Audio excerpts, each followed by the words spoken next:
boys, so after finishing Lost Soul Aside this week, I have a lot to discuss, a lot of mixed feelings, both good and bad, and much info to talk about regarding its long and troubled development. This is definitely going to be a very mixed video. There's a lot to this game that I found that I really enjoy, but at the same time, there's just so many glaring flaws to address, and it really is just a mixed bag of a game where you can tell it's been through a lot of development hell. This game has so much that I love, so many interesting concepts and ideas where ambition really is clear, and there is a lot to enjoy here, really. However, it's a game where ambition is stifled by inexperience, the difficulties of game development, and what it really means to try to go big with an action RPG. Of course, this is a non-spoiler video, so feel free to stick around until the end. There is a lot to talk about here, so let's just get right into it. Like I said, I have so many mixed feelings. For one, what I was really looking forward to, the actual gameplay, the combat, I would be lying if I said I wasn't having fun, that this was easily the best aspect of the game. And for an action game like this, especially one that's inspired by some of the best hack and slash games in the genre, this is the most important part to get right. It's equally as impressive, and I honestly appreciate it more after hearing that none of the members on the team had any experience with action games, let alone video game development in general. And making an action game itself is extremely difficult and time consuming as it is. And if you don't have the right talent to make these types of action games, it will most likely be, or seemingly be, like an insurmountable task. So for this team to have to learn on the fly and develop this game with no experience, I think it's commendable. I mean, the combat is snappy, fast, and fluid, and everything is so much more responsive than I would have ever imagined. Combos are flashy and extremely fun to learn, with a total of 4 weapons and tons of abilities to learn. And of course, with action games like this, I think the further you get into it, the more enjoyable the combat is as you experience everything the combat has to offer. Not once did I ever feel bored just playing the combat and going through the game, because everything came at you at a really good pace, and unlocking everything just felt extremely natural to the progression of the story. It wasn't too overwhelming, and the pacing was just right. I think the enemy variety here is surprisingly very good. So many enemies that you go on to fight are distinct, memorable, and are just lots of fun to fight,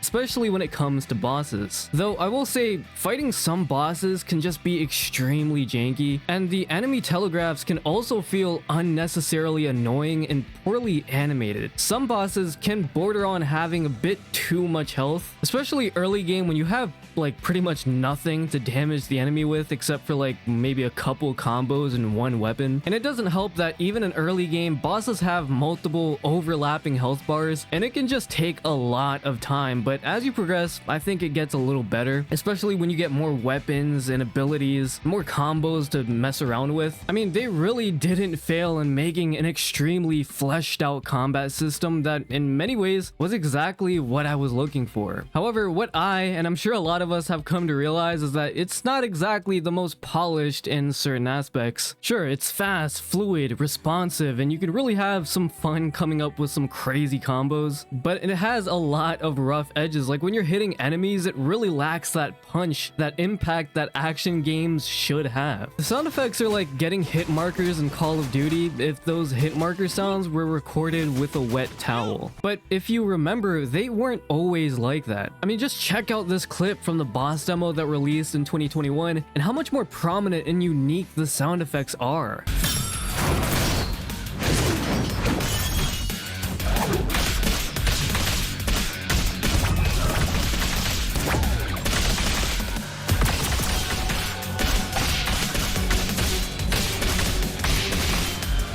The lackluster sound effects aren't just confined to the combat, they're an issue that stretches even into the cutscenes as well.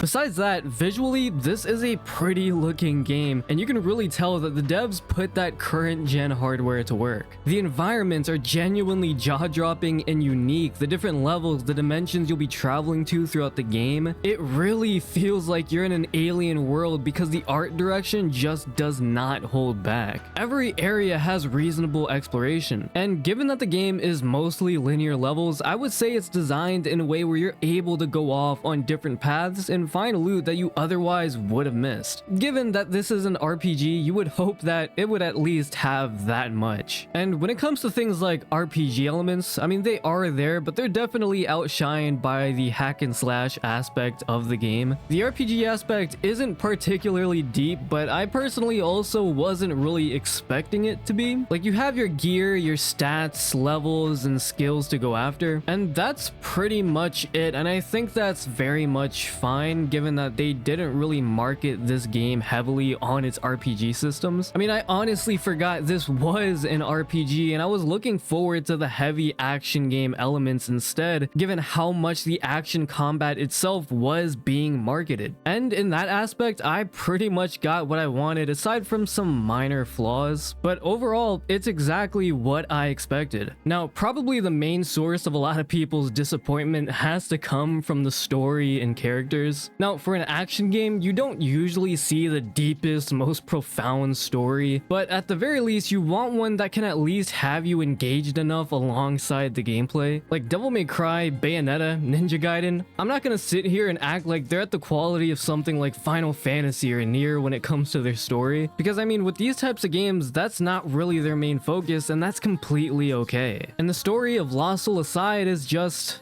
fine. It's definitely your cookie cutter story that doesn't really try too hard to differentiate itself from tropes you've probably seen 100 times already. Basically, you play as a protagonist called Kaiser who sets out on a journey to save his sister and by extension all of humanity from an alien threat called the Voidrax. I'm not gonna sit here and act like it's the worst story ever. I've seen a lot of people say that, but I just don't really agree. Again, it's just a really safe narrative, and it's just there so that people can be interested enough to actually play the game, to engage with the combat. Though I will say I actually really love the world building and just getting to know how this entire world operates. From the more human side of things like the resistance group Glimmer and the impoverished community fighting back against this oppressive system, to the four lords of Mount Salvation and their significance to the overarching narrative and the villain, the origins of the soul crystals, and the dimensions you'll get to explore. Like, these concepts aren't necessarily new, but it's stuff like this that get me engaged in a story every time. And Lost Soul Aside does that pretty well.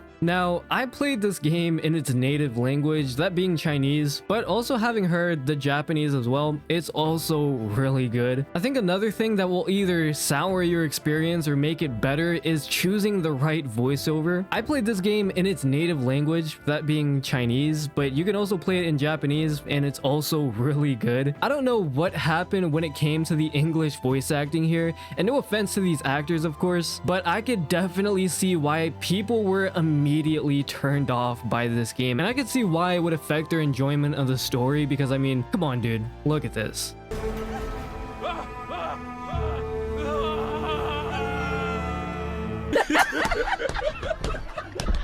Guys, I'm being so serious when I recommend to you all, if you want to get this game, definitely consider playing it in its native language or in Japanese, because I promise you, much like I found it, you'll probably enjoy your experience a lot more if you just don't play it in English. Another aspect I feel that this game kind of fell short on is, unfortunately, its characters. I'm someone who would say having great characters can really make a good story great, and I just don't think Lost Soul Aside really has that. I never really felt connected to Kaiser or Arena or really any of the characters. Our main protagonist doesn't have much going on except his desire to save his sister, and aside from like maybe one or two characters, we don't really get to explore any of them beyond just a surface level. There just isn't a lot of nuance. And for me, who loves a good engrossing set of characters in my video game, I just didn't get that here. I found myself more interested in what was going on within its world, its lore, and even its story at times than I did with its characters, especially with its protagonist, Kaiser, or however you want to pronounce it. I just didn't connect with the protagonist like I wanted to, and that's a real shame. If you're one of those people people who look for a deep and rich narrative with engrossing characters, to be honest, and unfortunately, you're just not going to get that here. Truly, the shining point of Lost Soul Aside really is its exhilarating action combat. I mean, say what you will about this game, but its combat really is well crafted, not without its flaws, but it's easily the best part of this game, and it's consistently fun to play and mess around with. And you know, even though I don't find this game to be like the worst thing ever like some people are saying it is, I also don't think it should have been priced at 60 USD, because now you have people expecting a $60 quality game. They expect a more than well-rounded package, and unfortunately, Lost Soul Aside is just plagued with too many issues to justify that price. But let's talk about why Lost Soul Aside, despite seemingly having almost 10 years of development time, released in such an underwhelming state. Now, all of this information comes from Reddit, and it's a translation from an article on Bilibili about Yangbing and the development of Lost Soul Aside, and it just goes over the very long and troubled development of this game and the toll it took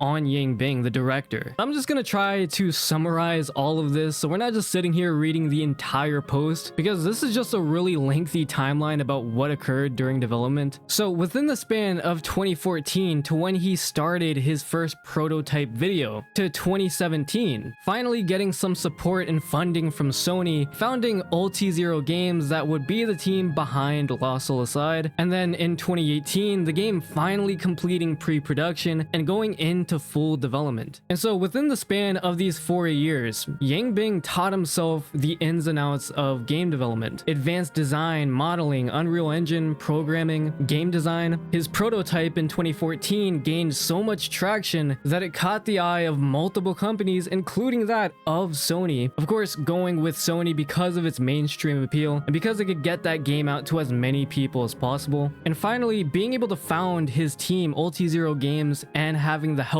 of the China Hero project helping manage the team. It seemed like Lost Soul Aside at this point was making good progress, and this version of the game was finally getting started in its production. However, it would be in 2019, just a year after they entered full development, that they would hit a roadblock in the project. The previous version of this game originally planned to have an open world elements, but there was no talent experienced enough to see it through. They couldn't manage it. And at this point, open world games in China were a big trend, right? But it seemed Ulti0 Games, Yangbing, didn't have the resources, didn't have the talent to see this through. Even more troubling was that this version of the game was burning through their budget, and with no promise that this open world was getting any better, that their vision was coming to life. Just a year later, in 2020, Yangbing decided to scrap the entire thing and restart Lost Soul Aside from the beginning. And this would be the version that we have here today in 2025. And it's because of that previous version of the game that they had to significantly cut back on the scale. Their original vision was supposed to be so much more grander, so much more ambitious, but because of their inexperience, it was proving to be an extremely difficult task for this indie developer. And now with this new version of the game, they had started with even less money than before. Scrapping everything meant that funding was just getting even tighter. At this point, the team had grown to 30 people, but they couldn't afford any senior devs, AAA devs, for their ambitious AAA-like game. Because of this, the team consisted of a mix of mobile game developers and inexperienced newcomers that had to learn on the job. And this would only further go to slow down development to a crawl. After this, COVID hit and everybody had to work from home, and by the time, the lockdown was lifted, it said that Yangbing was balding and graying from the stress. It was now 2023 and the team consisted of 40 people. Sony had to come in and make some revisions to the writing. The narrative was heavily cut down from what it originally was, and now it was just expanded to a few larger chapters. And from 2024 to 2025, the team and Sony would do their best to revise and refine the script and the game to the best of their ability. But at this point, the game was what it was. And I think having perspective on the development cycle of this game, it's extremely extremely important to know so that we're not making these outlandish comparisons between two different indie devs and how one did way better than the other, because development cycles are extremely different. Game development in general is just so unpredictable that it's just hard to make comparisons when a lot of the time they all differ so vastly. I even saw some comparisons to Clair Obscur Expedition 33, and it's just like, guys, just because these are two indie developers who have almost the same amount of employees, it does not mean that they are comparable. The difference being, you know, Clair Obscur Expedition 33, while having inexperienced devs of their own, there are multiple senior devs, AAA developers on that team, including their own director. When you compare that to Lost Soul Aside, Yang Bing, their director, who has no experience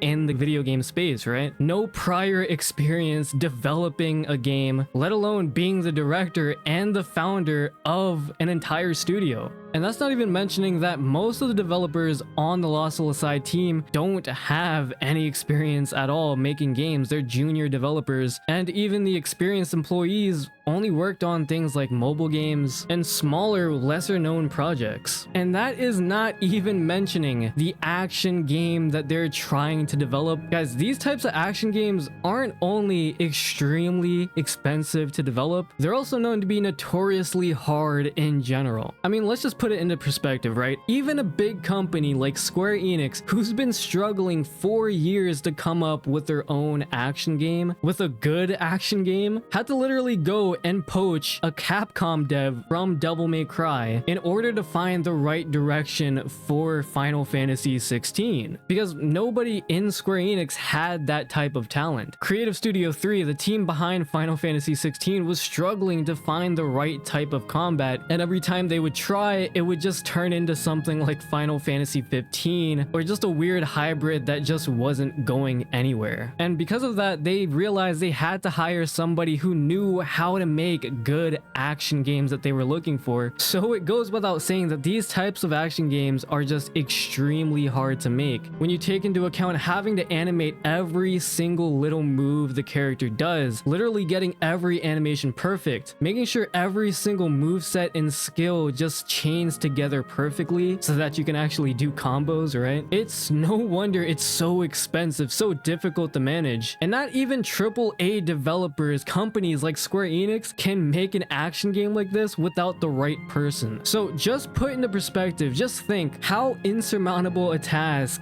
that must have felt for Yang Bing and team for such a small indie developer of 40 employees to try to pull that off, that, you know, even AAA devs would have trouble with. Listen, don't get me wrong, I'm definitely not trying to defend the quality of Lost Soul Aside or even justify its price point. Absolutely not. But again, like I said, I think it's just really important to try and provide that perspective, because a lot of the time you just don't see stuff like this. And too many a time, I think people can be a bit too ignorant about what they think, what they say to developers, about the happenings of what goes on in game development. So to just have this timeline, I think is just really good for people to read up and just to understand, not really to change your opinion about the game really, but just to say like, look, I understand these devs, I understand that they're just people and they tried to go for something and it didn't quite work out. I think that would make the world go round just a little better. Anyway, tell me what you guys all think about this down below. How are you enjoying Lost Soul Aside? Do you think it's good? Do you actually really love it? Or are you just really disappointed? And what do you think about its troubled development and just how much Yang Bing had to go through to see this game come to fruition, right? Let me know all of that and more down below,